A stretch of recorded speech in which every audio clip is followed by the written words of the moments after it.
आंखें बहे कहते हैं उम्मती या उम्मती 63 বছর কেঁদেছেন এখনো মদিনায় শুয়ে শুয়ে কাঁদেন আপনার আমার নেতা বিদেশে গুরুত্বপূর্ণ জায়গায় গেলে আপনার কথা আমার কথা মনে থাকবে দূরের কথা রাষ্ট্রের কথাই ভুলে যায় ঠিক কিনা জোরে আর মদিনা ওয়ালা যেদিন ইন্তেকাল করবেন আল্লাহ পাক জিবরাইলকে পাঠিয়ে ভালো করে বুঝেন তারপর আমি 2-10 মিনিট খতমে বলে আমরা মোনাজাতে যাব নবীজি শেষ প্রান্ত চলে যাবেন জগৎ ছেড়ে নবীজির ইন্তেকালের 3 দিন আগে মদিনায় বাতাস বন্ধ হয়ে গেছে মদিনার আকাশে একটা পাখি উড়ে না সমস্ত পাখির অন্তরে খবর হয়ে গেছে নবীজি দুনিয়ায় একটা উর্দুম্বা ঘাসে মুখ লাগায় গোটা মদিনা শুনশান সব স্থবির হয়ে গেছে আল্লাহ নবী দুনিয়া থেকে চলে যাবে খাতুন জান্নাত হযরত ফাতেমা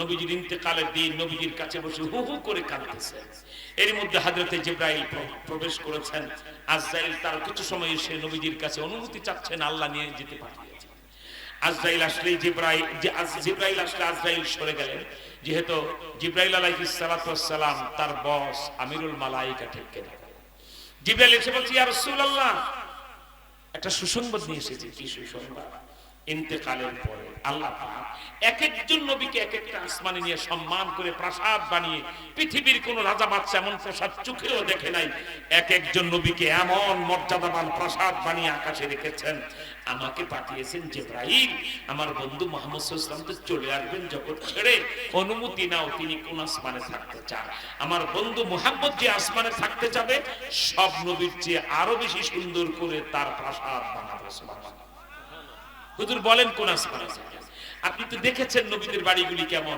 আপনি আমার সাথে মেরাজের রাতে যাওয়ার সময় প্রথম আসমানে যে একবার আদম নবীর সাথে মোলাকাত করেন বলেন তো হুজুর আদম নবী কেমন বাড়িতে আছেন নবীজি আরে সুবহানাল্লাহ কোন রাজা বাদশা সেই বাড়ি চোখেও দেখে নাই সুবহানাল্লাহ দ্বিতীয় আসমানে আপনি ঈসা নবীর সাথে মোলাকাত করলেন তৃতীয় আসমানে আপনার সাথে ইউসুফ নবীর মোলাকাত হলো চতুর্থ আসমানে ইদ্রিস নবীর সাথে মোলাকাত হলো পঞ্চম আকাশে হারুন নবী ষষ্ঠ আকাশে মুসা কালিমুল্লাহ সপ্তম আকাশে বাইতুল মামুর মসজিদের বিশাল চত্বরে কোটি কোটি শিশুদেরকে নিয়ে খেলা করতেছেন জাতির পিতা ইব্রাহিম খলিলুল্লাহ সুবহানাল্লাহ বলেন আপনি এই আসমানে নবীদের বাড়িগুলি কেমন দেখেছেন নবীজি বলে জিবরাইল এই কথা জমিনে বলা যাবে না এত সুন্দর বাড়ি বানাবার ক্ষমতা দুনিয়ার কোন ইঞ্জিনিয়ারের নাই সুবহানাল্লাহ আল্লাহ পাক আপনার কাছে জানতে চেয়েছেন আপনি ইন্তেকালের পরে কোন আসমানে যাবেন নবীজি গম্ভীর হয়ে গেলেন চুপচাপ কিছু বলছেন হুজুর কিছু বলছেন না আপনি কোন আসমানে যাবেন এর মধ্যে জিবরাইল বলছে হুজুর আরেকটু সুসংবাদ আছে আল্লাহ বলেছেন জিবরাইল আমার বন্ধু মুহাম্মদ সাল্লাল্লাহু আলাইহি ওয়াসাল্লাম যদি কোনো আসমানে যেতে রাজি না হয় তাহলে কানে কানে বলে দিও যেখানে আসা মাখলুকের নিষিদ্ধ সিদরাতুল মুনতাহার পরে অষ্টম এরপরে নবম আসমান তার উপরে আমার আরশ আমার বন্ধু যদি চায় মাখলুক সবার জন্য নিষিদ্ধ হয় হোক আমার বন্ধু মুহাম্মদের জন্য আমার আরশের বারান্দায় জায়গা দিতে রাজি আছে শুধু অনুমতি চিন্তা করে এই বাংলাদেশ এই নবীর উম্মত এই দাড়ি কামেন না বাবারা বেনামাজি বাবারা ভালো করে বুঝেন নবী কত আপন ঠিক কিনা আন্দাজে বান্দাজে সারা জীবন ক্ষয় করে ফলনার ভয় নাই রাজপথ সারি নাই কিয়ামতের ময়দান নাই তাই কইব শয়তান তুই তোর যা আমি আমার কাছে যাই ঠিক কিনা আর নবী কত আপন দেখেন আমাদেরকে ভুলে না ঠিক কিনা বলে নবীজি যখন প্রস্তাব পাইলেন আল্লাহ পাকের আরশের বারান্দায় জায়গা দিতে রাজি আছে আমার ভাইরা সঙ্গে সঙ্গে আল্লাহর নবী বলছেন জিবরাইল আমি ইন্তেকালের পরে কোন আসমানে যাব কোথায় যাব পরে বলি আগে জানতে চাই আমার ইন্তেকালের পরে আমার উম্মতেরা কোথায় থাকবে সঙ্গে সঙ্গে হযরত জিবরাইল বলে ইয়া রাসূলুল্লাহ মাটির মানুষ মাটিতেই থাকবে এরা তো অন্য কোনো জায়গায় নড়াচড়া করবে না মাটিতেই থাকবে আল্লাহর নবী চোখের পানি ছেড়ে দিয়ে বলেন জিবরাইল আমার আল্লাহকে যায়া বলে দাও আমার উম্মতগুলি জমিনে রেখে মুহাম্মদ আসমানে যাবে না জিবরাইল ঈসা মুসা ইব্রাহিম খলিলুল্লাহর মতো আমিও যদি আসমানের সুন্দর বাড়িতে যায়া বসে থাকি আমার উম্মতরা মক্কা শরীফে হজ করতে আসবে হজের কাজ শেষ হতে না হতে পাগল হয়ে মদিনায় আমি যদি মদিনার রওজায় না থাকি আমার উম্মতেরা কার কবরের পাশে দাঁড়াবে? জিবরাইল, আমি দেখেছি মানুষ নবীজির কত পাগল। মিশরি ড্রাইভার গাড়ি চালায় মক্কা শরীফ থেকে, রাত্রে নাইটে মদিনায় যাচ্ছি, রাত 3টা। আমরা যখন তরিকে হিজরা মদিনার বাস স্ট্যান্ড গাড়িগুলি চেক হয়, সেখানে পৌঁছে গেলাম। ড্রাইভার কাগজপত্র পাসপোর্ট নিয়ে যায়, আধা ঘন্টার ভিতরে কাজ সেরে মূল মদিনায় ঢুকে। তরিকে হিজরা থেকে মাত্র 2টা রাস্তা এরকম করে মোড় নিলেই আকাশ মদিনার মিনার গুলি দেখা যায়। তখনই মিশরি ড্রাইভাররা সমস্ত হাজিদেরকে মাইক্রোফোন দিয়ে বলে, যারা গাড়িতে বসা 56 জন হাজি, এক একটা গাড়িতে বিশাল বিশাল গাড়ি, ওই মদিনার নবীজির রওজা তাহাজ্জুদের সময় চলছে, ফজরের আযান এখনো হয় নাই। নবীজি মসজিদে নববীর রওজা গুলি আকাশ ছোঁয়া, ধপধপ ধপধপ করে লাইটে জ্বলতেছে। মিনারা দেখা যাওয়া মাত্রই মিশরি ড্রাইভার বলে, ইয়া আইয়ুহাল হুজ্জাত, হাযা মিনারাতু রাসূলিল্লাহি সাল্লাল্লাহু আলাইহি ওয়াসাল্লাম। এ হাজিরা, ঘুমে থাকলে উঠে যাও, জানালা খুলে তাকাও, নবীর মিনারা দেখা যায়। আল্লাহু আকবার। আমি দেখেছি হাজিরা বলে, ড্রাইভার গাড়ি থামাও, আর গাড়িতে যাব না, আমি দৌড়ায় হেঁটে যাব। আল্লাহু আকবার, আল্লাহু আকবার। কত হাজির কারণে মদিনার মূল শহর পর্যন্ত গাড়ি ঢুকতে পারে না, গাড়ি ড্রাইভার বাধ্য হয়ে থামায় দেয়, চিৎকার ফুৎকার শুরু হয়ে যায়। আমি নিজে দেখেছি, বয়স 80 বছর। আল্লাহু আকবার। গাড়ি থেকে নেমে বিলাল মসজিদের পাশ দিয়ে দৌড়াইতেছে নবীজির রওজার দিকে। আল্লাহু আকবার। আল্লাহর নবী এজন্যই তো বলছে, জিবরাইল, আমি যদি আসমানে চলে যাই, আমার উম্মতেরা কার কবরের পাশে দাঁড়ায় মদিনায় এসে মোনাজাত করবে, সালাম দেবে। জিবরাইল, আমার উম্মতেরা আমার রওজার পাশে সালাম দেবে, আমি সালামের জবাব দেব। সুবহানাল্লাহ জোরে বলেন। আল্লাহর কসম করে বলি, যদি আপনার আমল ভালো হয়, যদি গুনাহ মাফ করায়া মদিনায় যেতে পারেন, আল্লাহর নবীকে আসসালামু আলাইকা ইয়া রাসূলুল্লাহ বলে সালাম দিতে দেরি হবে, চামড়ার কানে আপনি জবাব পাবেন, আলাইকুমুস সালাম ইয়া উম্মতি আব্দুল্লাহ। আল্লাহু আকবার। নোয়াখালীর ব্যারিস্টার সানাউল্লাহ বাংলাদেশে বাড়ি। নবীর এমন উম্মত ছিলেন আদরের। ব্যারিস্টার মানুষ, তাতে বুঝছেন হুজুর না পীর না বুজুর্গ না, উনি ব্যারিস্টার, ঠিক কিনা জোরে বলেন। সারা জীবন আইনের পেশায় কাজ করতেন, কিন্তু আশরাফ আলী থানভী রহমতুল্লাহ আলাইহি জামানুল ফেরদাউস পড়ে পড়ে তিনি মাথায় টুপি, এক পাশা কালে দাড়ি, কোর্ট কাচারিতে আপনি ব্যারিস্টার হিসেবে লড়াই করেন, মেসওয়াকটা পর্যন্ত পকেটে রাখে না, তার নিজের বারবার কান্না, কবে রিটায়ার হব, মদিনায় নবীজির রওজার পাশে যাইয়া দাঁড়াবো। এক পর্যায়ে তিনি যখন মদিনায় পৌঁছে গেলেন, সানাউল্লাহ ব্যারিস্টার যায় নবীজিকে সালাম দিলেন, আসসালামু আলাইকা ইয়া রাসূলুল্লাহ। সালামের জবাব আসলো না, আস্তে পিছনে সরে গেলেন। মনে মনে ভাবলেন, আমি এখনো নবীর উম্মত হতে পারি নাই। সরাসরি মদিনায় নিজের বাসায় যাইয়া নিজের জুতা হাতে নিলেন, 2 গালে পিটাইতে শুরু করলেন, সানাউল্লাহ রে, এখনো মদিনাওয়ালার উম্মতের খাতায় তোমার নাম উঠে নাই, না উঠে থাকলে তোমার সালামের জবাব কেন নবী দিল না? তাই সারাদিন খাওয়া দাওয়া বন্ধ, পরের দিন সালাম দিলেন, জবাব নাই। সঙ্গী সাথীরা বলে, ব্যারিস্টার সাহেব ছেলে 2 দিন খান না, আপনি তো মরে যাবেন, শুকায়া গেছেন।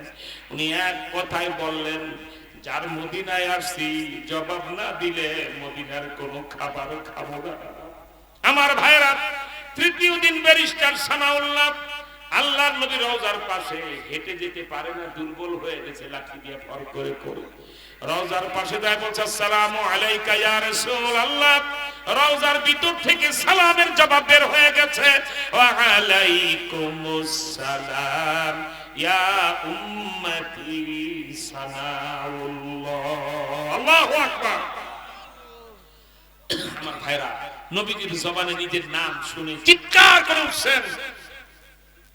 গোটা মদিনা দুরূদ শরীফ পড়তেছে না, দৌড়াইতেছে। সফর সঙ্গী লোকেরা বলে, ব্যারিস্টার সাহেব আপনি কিছু খান। বলছে, 2 দিন খাই নাই, মনের দুঃখে কেন জবাব পাই না, আজকে খাবো না, মনের আনন্দে মদিনা ওয়ালা আমার সালামের জবাব দিয়েছে। সুবহানাল্লাহ। আল্লাহু আকবার, আল্লাহু আকবার। আমার ভাইরা, রাত্রে ঘুমাইলেন, স্বপ্নে নবীজির সাথে মোলাকাত হলো। ব্যারিস্টার সানাউল্লাহ বলছে, ইয়া রাসূলুল্লাহ, প্রথম 2 দিন যে সালামের জবাব দিলেন না। নবীজি বলে, সানাউল্লাহ, এই পৃথিবীর জমিনে তোমার মতো আদরের উম্মত কম আছে। মনে মনে ভাবলাম, যদি প্রথম দিনই জবাব দিয়ে দিই, পরের দিন তুমি আমার কবরের পাশে আসবা। তোমার দেখতে আমার খুব ভালো লাগে, তাই সালামের জবাব না দিয়ে বারবার তোমাকে আমার রওজার কাছে এনেছি। আল্লাহর রাস্তে বলি বাবা, আমাদেরকে কবরের সম্বল নিয়ে কবরে যেতে হবে, ঠিক কিনা? যে রাসূল আমাদের জন্য আজও মদিনায় শুয়ে উম্মতি উম্মতি বলে কাঁদে, হাসরের ময়দানে যিনি কাঁদবেন, আমরা আজকে সিদ্ধান্ত নেব সেই নবীর মর্যাদা রক্ষা দরকার হলে জান দেব, মাল দেব, টাকা দেব, পয়সা দেব, রক্ত দেব, তবু নবীর ইজ্জত নষ্ট করতে দেব না, ঠিক কিনা? দুইটা তিনটা সিদ্ধান্ত নিয়ে জেলখানা থেকে আমরা বের হয়েছি। আল্লামা মামুনুল হক, মনির হোসেন কাসিমি, সাকাত হোসেন রাজি, জুনায়েদ আল হাবিব, বাংলাদেশের বিখ্যাত বিখ্যাত আলেমেরা, ঠিক কিনা? রফিকুল ইসলাম মাদানী, যে ছোট্ট বক্তাটা লক্ষ মানুষের ঢল নামে আসলো, ঠিক কিনা? আমার ভাইরা, এই রফিকুল ইসলাম মাদানী ও আমাদের সাথে যাচ্ছে। আমরা 1 নাম্বার বজ্র কঠিন শপথ নিয়ে এসেছি জেলখানা থেকে। বাংলাদেশ স্বাধীন হয়েছে 53 বছর। সব সরকারের আমলে কোনো না কোনো বেঈমান নাস্তিক নবীজিকে গালি দিয়েছে, ঠিক কিনা? শেখ মুজিবের আমলে দাউদ হায়দার, জিয়াউর রহমানের আমলে আপনার কি বলে ইউনিভার্সিটির শিক্ষক প্রফেসর আলী আসগার, তারপরে কি যেন বলা হয় এরশাদ সাহেবের আমলে কবির চৌধুরী শামসুর রহমান। শুধু নবীজিকে গালি না, ফজরে আজান দেয়, আমার কাছে কুত্তার ঘেউ ঘেউয়ের মতো মনে হয়। খালেদা জিয়ার আমলে তাসলিমা নাসরিন কোরআনকে লাথি মারলো। আর শেখ হাসিনার আমলে তো নাস্তিকরা মনে করছে আমরা বটবৃক্ষ পেয়েছি, আমাদের আসল মা অরিজিনাল মা, ঠিক কিনা? এরা দল বেঁধে নবীজিকে গালি দিল, কিন্তু বিচার কিন্তু কোন সরকারের আমলে নবীর শত্রুদের হয় নাই। নবীর শত্রুর একমাত্র বিচার হলো তার মৃত্যুদণ্ড, তাকে ফাঁসিতে ঝুলাই দিতে হবে, ঠিক কিনা? আজকে এতটুকু নবীজির অবদান জানাবার পরে আপনাদের কাছে জিজ্ঞেস করি, দুইটা আমরা আর 25 তারিখের মধ্যে প্রধান উপদেষ্টার সাথে সর্বদলীয় খতমে নবুয়তের বৈঠক হবে। বাইতুল মহাসচিব সাজিদুর রহমান সাহেব আর 8টা খতমে নবুয়তের 8 জন আমি, এই 10 জন আমরা প্রধান উপদেষ্টার সাথে বলবো, দুইটা বিষয় নিয়ে প্রজ্ঞাপন জারি করতে বলবো। এক, আল্লাহর নবীকে শেষ নবী মানবে না যারা, বাংলাদেশে মুসলমান দাবি করতে পারবে না তারা, ঠিক কিনা? জোরে কর। 2, নবীজিকে গালি দিবে যারা, ফাঁসিতে ঝুলবে তারা। আল্লাহর নবীরে গালি দিলে তাকে ফাঁসি দিতেই হবে, নবীজিকে অবমাননা করলে তাকে ফাঁসি দিতেই হবে। আপনারাও কি চান? তাহলে দুইটা হাত উঁচা করে আল্লাহু আকবার বলে দেখায় দেন, আরো জোর আল্লাহু আকবার বলে আওয়াজ দেন। আল্লাহ তুমি হাতগুলি কবুল করো, জোরে করে আমিন। আমরা বজ্র কঠিন শপথ নিয়ে এসেছি, এবার বাংলার জমিনে কেউ নবীজিকে কোনো জায়গায় গালি দিয়ে দেখো আর 53 বছরের মতো এতিমের মতো লক্ষ জনতা নিয়ে মিছিল করতে যাব না, ফাঁসি চাই, ফাঁসি চাই, ফলনার ফাঁসি চাই। যদি কোথাও থেকে নবীজিকে এখন থেকে বাংলাদেশে কেউ গালি দেয়, আমরা 3 দিনের সময় সীমা বেঁধে দেব সেই বেয়াদবের জন্য। 3 দিনের মধ্যে যদি তওবা করে ফেরত আসে, আল্লাহ মাফ করবে, আমরাও মাফ করবো, ঠিক কিনা? জোরে কর। আর 3 দিনের ভিতরে ফেরত না আসলে কোন সরকার তার পুলিশ আর বিজিবি দিয়ে রক্ষা করতে পারবে না। কোটি মুসলমান বাঁশের লাঠি হাতে নিয়ে তার সে জায়গা মাটির সাথে রিপিট করে দিয়ে আসবো, ঠিক কিনা? জোরে কর। এই সংগ্রাম শুরু হলে আপনারা কি মাঠে নামবেন নবীজির জন্য? কারা কারা মদিনার প্রেমে লাঠি হাতে নবীর শত্রুর বাড়ি ঘেরাও করায় প্রস্তুত? হাত তোলে, আল্লাহু আকবার বলে দেখায় দেন। আল্লাহ তুমি হাতগুলি কবুল করে, জোরে করে আমিন। 2 নাম্বার শপথ, 3টা শপথ নিয়ে আমরা জেলখানা থেকে বের হয়েছে, 3টাই করবো। 1 নাম্বার, নবীজিকে গালি দিলে তার আর রক্ষা নাই, ঠিক কিনা? জোরে কর। 2 নাম্বার, বাংলাদেশে আর কোন প্রিন্স রাজপুত্রের হাতে ক্ষমতা ছেড়ে দেব না, এবার ক্ষমতায় কোরআন হাদিসের ভাগ বসাবো, ঠিক কিনা? জোরে কর। এই কথা বলেন না কেন? জোরে কথা বলে। কোরআন হাদিস ছাড়া বাংলাদেশকে আর চলতে দেব না, ইনশাআল্লাহ। জোরে কর। আপনারা আছেন তো প্রস্তুত আল্লাহর ভোটে? ইনশাআল্লাহ। কত নেতা আমরা 53 বছরে দেখলাম, ভোটের আগে কথা বলে একরকম, ভোটের পরে কাজ করে আরেক রকম। কথা বলে ওলি আল্লাহর মতো, কাজ করে ইবলিস শয়তানের মতো, ঠিক কিনা? জোরে কর।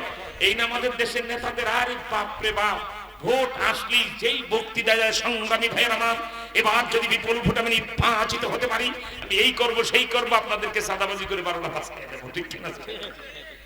এই কত রকমের বাহানা। এবার আমাদের সিদ্ধান্ত, এই ধোঁকাবাজ, ধাকাবাজ, চাঁদাবাজ কাউকে রাষ্ট্র ক্ষমতার পাট আমরা বানাবো না, ইনশাআল্লাহ। জোরে কর। আর সালাম যেভাবে দেয় আমাদের, দেয় কথা বলেন না, সালাম যেভাবে দেয় আমাদের দেশের নেতারা ভোটের আগে, আল্লাহু আকবার, ফকির, গরিব, আতুল, লুলা, ল্যাংড়া সবাই সালাম। কোন জায়গায় জনসভায় ভাষণ দিতে 1 আধা না 2 আধা সালাম দেয় নেতারা, ঠিক কিনা? আমার ভাইরা, আল্লাহু আকবার, ভোটের সময় এমনও ঘটে প্রচন্ড কুয়াশা, এশার নামাজের পরে পাশের গ্রামে ভোট চাইতে যায়, বাংলাদেশে এমন কুয়াশা পড়ে 2 হাত দূরে মানুষ দেখা যায় না, ঠিক কিনা? যশোর মাগুরা লক্ষ লক্ষ খেজুর গাছ, একটা খেজুর গাছ মানুষের মতো সাইজ, ডালপালা মরে গাছটা মরে দাঁড়িয়ে আছে। নেতা মনে করছে এটাও ভোটার কাজ, সালাম আলাইকুম। বাকি নেতারা কয় স্যার সালাম কোন জায়গায় দিলি, এটা যে মরা খেজুর গাছ, থাপ্পড়টা দাঁত ফালাই দিল, আমার ভোটের দরকার, সালামের জায়গায় দিলি। ভোটের আগে মরা খেজুর গাছ শুধু সালাম খায়, ঠিক কিনা চলে। আর ভোটের পরে বাপের বয়সে দাদার বয়সে মুরব্বী হলেও সালাম দেওয়ার সুযোগ নেই, কি বলেন ঠিক না? কারণ উনি দেশের মন্ত্রী, মানে বড় ডাকাত, ওনার সামনে পুলিশ পিছিয়ে মনে ডাকাত ধরে নিয়ে যাইতেছে, ঠিক কিনা? আমরা সেটা চাই না। আফগানিস্তানের মতো সরকার চাই যিনি মোল্লা Hibatullah খন্দজদ, head of the state, রাষ্ট্রের প্রধান নির্বাহী, আপামর জনতার সাথে হাত মিলা এক কাতারে মানুষের সাথে নামাজে দাঁড়িয়ে যায়। সুবহানাল্লাহ জোরে বলেন। আমার ভাইরা, সেজন্যই আপনাদের দৃষ্টি আকর্ষণ করে বলছি, আজকের মাহফিলে আমরা এই সিদ্ধান্ত নিয়ে উঠবো, দল যার যেটা মন চায় করবো, কিন্তু নবীজির ব্যাপারে সব এক থাকবো, ঠিক কিনা? নবীজির ব্যাপারে মোরা ভাই ভাই, এবার কাদিয়ানিয়ার নবীর শত্রুদের রক্ষা নাই, ইনশাআল্লাহ জোরে বলেন। আত্তাহিয়াতু যেভাবে পড়ে সেভাবে হাঁটু ভেঙে বসুন। আমি অল্প কয় মিনিটের ভিতরে খতমে নবুত বলে আখিরি মোনাজাত দিয়ে দেব, এবং আমার কাছে আসেন। আপনারা যারা এত সময় চেয়ারে বসে বয়ান শুনেছেন, আল্লাহর রাস্তে বলবো আদবের সাথে আত্তাহিয়াতুর রাসূলের বসে যদি মোনাজাতটা দেন, দোয়া কবুল হয়ে যাবে। খুব দ্রুত প্যান্ডেলটায় বসে আমার সামনে আরো কাছে আসেন। যে যত কাছে আসবেন তার দোয়া তত তার আমাদের জন্য ইন্তেকালের পরেও জমিন ছেড়ে যান নাই, আমাদের মহব্বতে, ঠিক কিনা? আমরা সে রাসূলের জন্য দরকার হলে সিনা ফাঁক করে কলিজা দিয়ে দেব, ঠিক আছে না? ইনশাআল্লাহ রাজি তো সবাই? আমি আপনাদেরকে আকীদায়ে খাতমে নবুয়ত কি আর কাদিয়ানীরা কাফের কেন, যেটা আমার জীবন, আমার মরণ, আমার লড়াই। আমি যদি বাংলাদেশের সংসদে নেক্সট ইলেকশনে, নির্বাচনে আমরা উলামায়ে কেরাম যদি যাই, আমাদের প্রথম দাবি থাকবে মুহাম্মদ সাল্লাল্লাহু আলাইহি ওয়াসাল্লামের মর্যাদা সংরক্ষণ দিন, ঠিক কিনা? জোরে কর। বাংলাদেশের সংবিধানে কথা লিখতে বাধ্য করাবো সংসদকে, মুহাম্মদ সাল্লাল্লাহু আলাইহি ওয়াসাল্লাম সর্বকালের সর্বযুগের সর্বশ্রেষ্ঠ মহামানব এবং সর্বশেষ নবী ও রাসূল। তারপরে কিয়ামত পর্যন্ত আর কোনো প্রকার নতুন নবী বা রাসূলের আগমন ঘটবে না। এই বিধান যে বা যাহারা মানিবে না, গণপ্রজাতন্ত্রী বাংলাদেশে তাহারা মুসলিম নাগরিক বলে গণ্য হইবে না। এরপরে বাংলাদেশের সংবিধানে আমার ভাইরা দণ্ডবিধি লিখাবো, ক খ গ, কথায় কাজে লিখনিতে অঙ্গভঙ্গিতে কেহ যদি মুহাম্মদ সাল্লাল্লাহু আলাইহি ওয়াসাল্লামকে অবমাননা করে, ফাঁসিতে ঝুলাইয়া তার মৃত্যুদণ্ড কার্যকর করিতে হইবে। নবীজিকে গালি দিবে যারা, ফাঁসিতে ঝুলিবে তারা। আপনারা সবাই আবারও একমত? তাহলে দুইটা হাত আল্লাহু আকবার বলে একবারে বন্দুকের নলের মতো উঁচা করে আল্লাহু আকবার বলে দেখায়। আল্লাহ তুমি এই হাতগুলির খবর এখনই মদিনায় পৌঁছায় দাও। আমার ভাইরা, খতমে নবুয়ত কি কাদিয়ানীরা কাফের কেন, এই 40 মিনিটের কথা যদি আমাকে 4-5 মিনিটে বুঝাতে হয়, যৌক্তিক ভাবে বৈজ্ঞানিক কি বলা হয় উপস্থাপনা, অল্প কথার ভিতরে আপনাদের সামনে সেটা পেশ করতে হবে। তাই আমি প্রশ্ন করি, জবাব দেন, বলেন আল্লাহ কয়জন? খতমে নবুয়ত বুঝতে বলে আল্লাহ কয়জন? আরো আসতে বলেন, গলা ফাটায় বলেন আল্লাহ কয়জন? মুখে বললে চলবে না, একটা আঙ্গুল উঁচা করে দেখায় দেন আল্লাহ কয়জন। যে আঙ্গুল যত উঁচা করবেন তার সওয়াব তত বেশি হবে। আমি যখন প্রশ্ন করব আল্লাহ কয়জন, 3 বারে ভাই বলবেন একজন, একজন, একজন। আল্লাহ কয়জন? একজন, একজন, একজন। হাত আর উঁচা করেন, আঙ্গুলটা সোজা করেন। এবার প্রশ্ন করি, এক আল্লাহর পরে কোন আল্লাহ আছে? এইভাবে দেখা দেন, নাই নাই নাই নাই নাই নাই। যার হাত যত ঘুরবে তার সওয়াব তত বেশি হবে। একবারে জিন, আল্লাহর পরে কোন আল্লাহ? আমাদের নবীর পরে আর কোন নবী? হাত নামা, বাস 40 মিনিটের ওয়াজ 1 মিনিটে শেষ। এটাই তো খতমে নবুয়ত। আল্লাহর পরে যেমন আল্লাহ নাই, মুহাম্মদ সাল্লাল্লাহু আলাইহি ওয়াসাল্লামের পরে আর কোন নবী নাই, ঠিক কিনা? বুঝে থাকলে জবাব দেন। আল্লাহকে বাদ দিয়ে কোন বেয়াদব যদি বলে আমি আল্লাহ, সে মুসলমান না কাফের? একটু আওয়াজ দিয়েন বাবা, মুসলমান না কাফের? এই মুহূর্তে কি ঘটতেছে জানেন? আহারে চোখ থাকলে দেখতে, খোদার কসম, কোরআন শরীফ তো নাই এখানে, আল্লাহর কসম করে বলছি, যে কোনো ওয়াজ মাহফিল, জলসা, কোন বক্তা, কোন আলেম যদি নবীর খতমে নবুয়তের বয়ান শুরু করে, আল্লাহর পরে যেমন আল্লাহ নাই, মুহাম্মদ সাল্লাল্লাহু আলাইহি ওয়াসাল্লামের পরে নবী নেই, এই কথা দিয়ে সূরা আহজাবের 40 নম্বর আয়াত খাতামান নাবিয়িনের ব্যাখ্যা শুরু করে, তখন কি হয় জানেন? সঙ্গে সঙ্গে ওই টোটাল মাহফিলটা ফেরেশতারা মদিনায় নিয়ে নবীজিকে ঘুরায় ঘুরায় দেখাইতে থাকে। আশিক ইলাহি বলন্দ শহীদ তার মাযহাব মতো এখন টোটাল মাহফিলটা ফেরেশতারা মদিনায় নিয়ে নবীজিকে দেখাইতেছে। আমার মতো আপনার মতো মানুষকে নবীজিকে ঘুরায় ঘুরায় দেখাইতেছেন। যে আমার সামনে ওই যে আমাদের সাবেক চেয়ারম্যান সাহেব ওনারা বসা, এই যে মোহতারাম সভাপতি আব্দুল সালাম, আপনারা প্রত্যেকের চেহারা দেখাইতেছেন। সুবহানাল্লাহ। ফেরেশতারা বলে ইয়া রাসূলুল্লাহ, বাংলাদেশ নামে একটা রাষ্ট্র, নওগাঁ নামে জেলা, হাট চকগৌরি, তাই না? সেখানে প্রাইমারি স্কুল মাঠে খাতমে নবুয়তের মাহফিলে খাতমে নবুয়ত আন্দোলন বাংলাদেশের আমি পীর সাহেব মুন্সিগঞ্জ মুফতি নুরানী সাহেব এই মুহূর্তে আপনার খাতমে নবুয়তের বয়ান করতেছে আপনার উম্মতের সামনে। আর আপনার উম্মতগুলি সিদ্ধান্ত নিয়ে ফেললো, জান লাগলে জান দেব, মাল লাগলে মাল দেব, সময় লাগলে সময় দেব, কিন্তু নবীজির চেয়ারে কোনো কাদিয়ানির বাচ্চাকে বসতে দেব না। ঠিক কিনা? যে চেয়ার আল্লাহ নবীজিকে দিয়েছে ওই চেয়ারে সেকেন্ড ম্যান আর কাউকে আমরা বসতে দেব না। ঠিক কিনা? আল্লাহ রাসূল এত খুশি হন যে আমার এই উম্মতগুলির নামের তালিকা আমাকে দাও, যারা নিয়ত করছে জান লাগলে হানজালা হবে, মাল লাগলে আবু বকর হবে, সময় লাগলে আবু হুরায়রা হবে, তারপরও আমি মুহাম্মদের চেয়ারে কোন বেঈমানকে নবী দাবি করে বসতে দিবে না। আমার এই উম্মতগুলিকে হাসরের ময়দানে আমি নিজের হাতে হাউজে কাউসারের পানি পান করাবো। চিন্তা করে দেখছেন কত বড় ফজিলত। আল্লাহু আকবার। আমার ভাই, এই সেই মাহফিল যেখানে আপনারা এখন বসছেন।